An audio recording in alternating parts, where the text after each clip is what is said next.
Hi, we're the KinderJet family. These are our crazy kids. Traveling with them is expensive. They each need their own airplane seat, hotel bed. They insist on eating. It's stressful. Must they go so close to the edge? It's exhausting. These dudes have way more energy than we do. So why do we travel with our kids? Because it is fun, rewarding, and always worth it. Welcome to KinderJet. Here we go.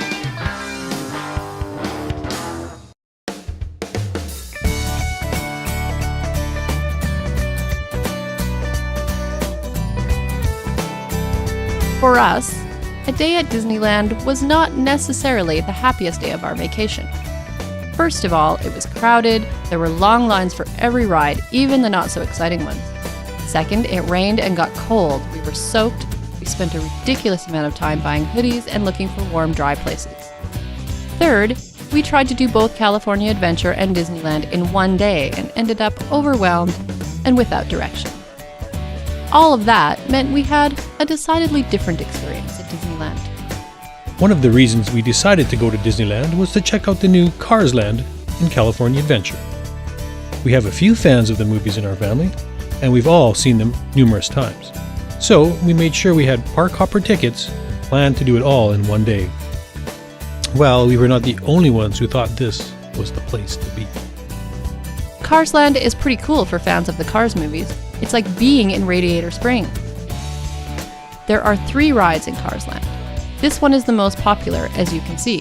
There's a 3-hour wait, and no more fast passes available when we got there.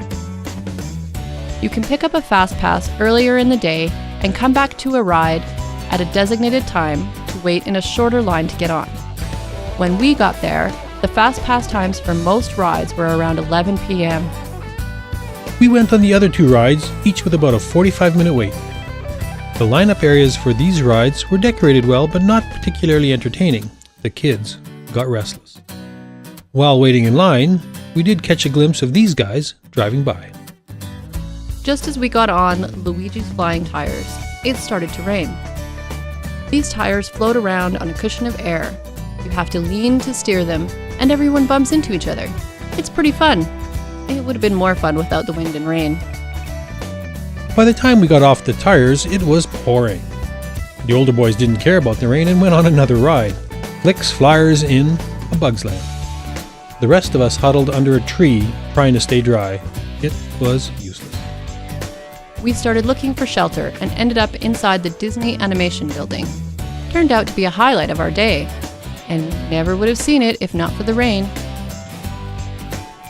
We took part in Animation Academy, where we all learned to draw Jack Skellington, and we got to bring all our drawings home as an awesome souvenir. There were animation video presentations happening all around. The kids loved the 3D Toy Story Zoetrope. The rain was letting up, and it was getting to be mid-afternoon, so we made the decision to head over to Disneyland. We were not the only ones who thought this was the place to be. Along the way, I was just too cold, and the kids were shivering and wet, so we stopped in a store to buy warmth. Although we were freezing, we did not want to go home with expensive sweaters we would never wear again. After shopping in a couple of stores, we finally found enough to keep us warm. While we were in a store, we asked someone about the first visit buttons we had seen other people wearing. A few minutes later, he returned with 2, one for Grandma and one for the little one. Next order of business, food. We kind of thought we'd be able to find somewhere inside to eat. So did lots of other people, so we ended up on a patio at Carnation Cafe with a heater over us. Not bad. The food was great, and the yummy coffees warmed us up a bit. This is a good place to be with a picky eater. We ordered him this peanut butter sandwich plate with everything separate so he could make himself a sandwich or eat the things he liked and leave the rest. Brilliant. While we were eating, it was decided that the next thing everyone absolutely wanted to do was my favorite, Tomorrowland. First stop in Tomorrowland was the Star Tours ride. This ride had the very best line of entertainment I have ever seen, which is good, because it was a long wait. Star Tours is a Star Wars simulation ride, with lots of jerking and jolting. I had my eyes closed for most of it. Both Mom and Dad felt nauseous when it was over. The kids loved it. Even the little one. He was not, however, thrilled about this hat. By the time that was over, it was dark. Although Disneyland looks really neat at night, darkness only adds to our anxiety about losing our kids. Maybe glow necklaces or something like that would help. Grandma watched the parade, which started while we were in Star Tours. We caught a glimpse of it when we came out. Now it's dark and we're even colder, but we press on. The children decide to torture their mother on this rotating rocket ride, the Astro Orbiter. It wasn't the rotation that got me. It's the tilting of the rockets as you go up. Yikes! Tomorrowland has a lot of our family favorites. Autopia has been in our must-do list for Disney since we first took the older boys when they were 3. Autopia in the dark, even more fun. Then we were ready for some warmth and a break from standing, so it was time for another Tomorrowland fave, the Disneyland monorail. The line wasn't too long, but because we were a group of 6, we did not get on the first train.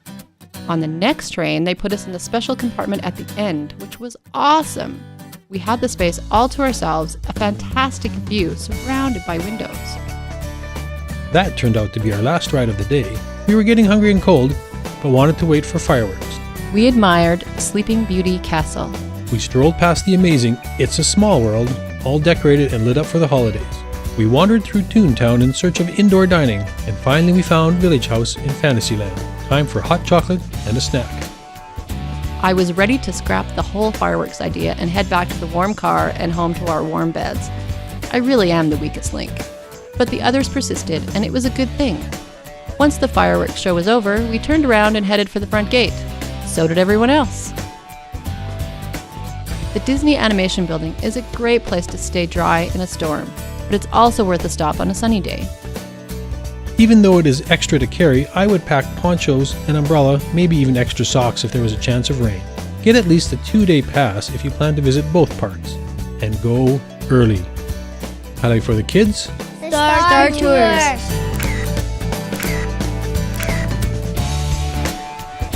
Highlight for the parents. I'm a big fan of fireworks. It was so packed getting through the crowd, even the kids felt the need to form a human chain so we didn't lose anyone. Tram back to the car, crank the heat, and relax with a long drive home. One day at Disneyland complete.